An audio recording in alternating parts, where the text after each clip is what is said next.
say that wealth is money, right? Like it's making an X amount of money and being really happy and living a really good lifestyle. And while wealth is monetary, I also think wealth is the amount of jobs that you can create, the ecosystems that you can create, the supply chain that you create. That's wealth to me. If Bunnies in the Burbs can hire a cameraman, the talent, the suppliers you buy our ingredients from, that's wealth. Because I think that if one person is just succeeding and their supply chain is doing really badly, that's not wealth.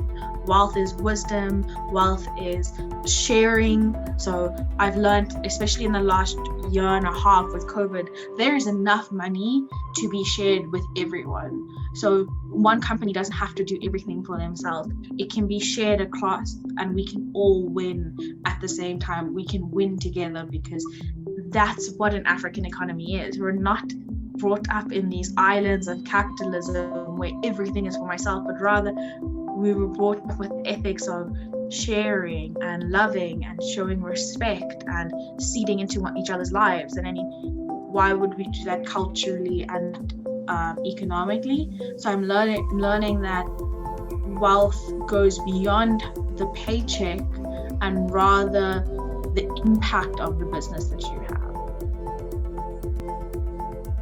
For me, it's when you can live at ease and feel that your children's children would be able to live at ease as well, with all the basic necessities and the comforts of living without really struggling to put food on the plate and just be comfortable human beings. That's really basically what's wealth to me.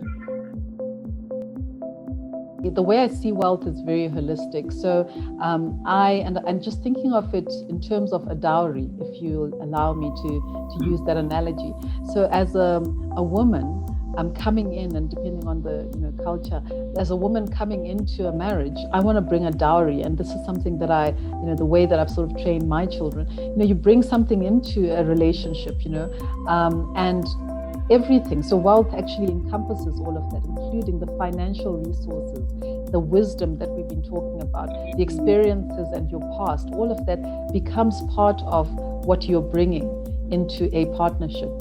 And it's always important. I think one of the key elements of these discussions is what is wealth for you? What does it mean for you? How much is enough? And we all have different priorities. And I know I as you are as well, and your family, ambitious. So I am ambitious, and I've always wanted to set the pace and just prepare for my children to have an inheritance, which is something that most of us as Africans won't have, and so that's been a priority for us, but not at the expense of their character. So for us, for me, it's really been about, how do I prepare you? And we need to make those tweaks along the way. So if if I find that I'm getting so involved in the wealth creation dimension, in terms of financial resources, investments, etc., and your character, I'm actually losing you, then I do need to adjust that balance. So we need to actually find that time to make sure, because at the end of the day, who is going to inherit all of this? Because we're all going to leave it all behind. And whose hands am I going to leave this in if your character is not intact? So I do see it quite holistically, and I often say to my children, and because of the world they live in, sometimes they think, oh, I'm the poorest, and we always say, you're not poor. Do you know that we're not poor?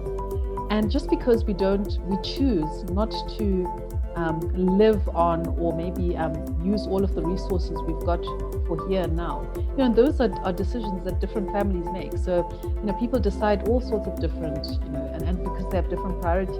So I've always said to my son, we can live in a whatever 7 or 6, maybe not 7, a 5-bedroom house with 5 ensuite or whatever, that's lovely. I'd love that. I really would love that, but we've chosen for now not to do it. I'm not saying we're not going to do that, and I want to also balance that by saying we've decided as a family to celebrate other people. So and that really informs your worldview. So it's not about, there's nothing wrong with rich people. We should actually, it's a blessing to be rich, because when somebody calls and says, oh, sister, I've got this problem, you've got more than just a prayer, and that's always been my desire, is just to be able to say, look, yes, let's pray. I'm able to assist in this way. So that is a desire that I've always held, which obviously then positions me to be ambitious and to want to do a little bit more than. So it's really about personal definitions around wealth.